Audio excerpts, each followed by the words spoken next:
My name is Suyansh Dixit, and today I'll be talking about how the search of a new interstellar object has yielded no evidence of intelligent alien life.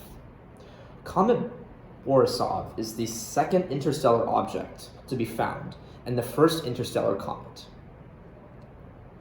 This is an eye-opening moment as a result of its potential to analyze attributes and phenomena that originate from outside of our solar system.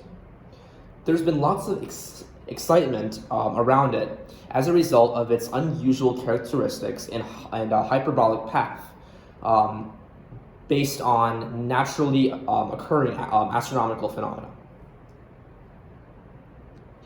The object piqued the interest of SETI, or the Search for Extraterrestrial Intelligence, that checked out a combination of this comet's traits, namely its eccentricity, its hyperbolic orbit, and its speed, and found out that it was worth closer analysis.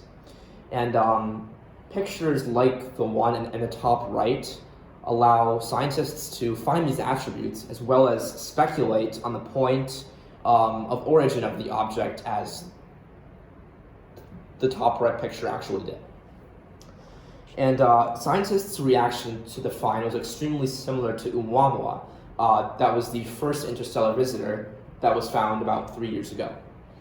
And for both objects, there's been a lot of controversy in the scientific realm about the origin of each object.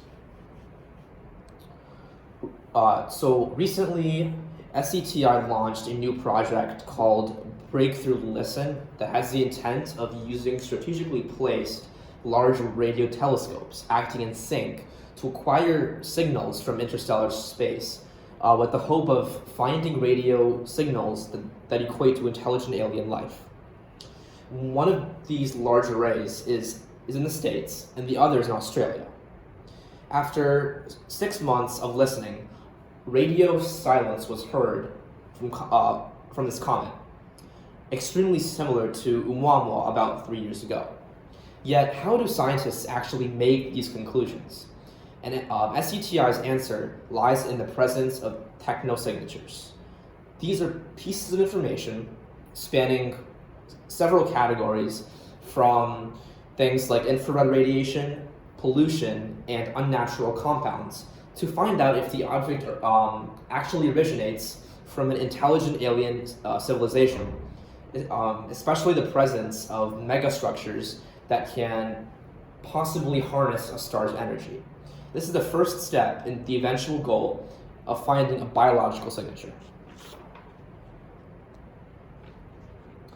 So all of these large arrays, including both of the ones used by SETI, have a network of much smaller sensors that are integrated into one central network, extremely similar to the payload that we have in our lab.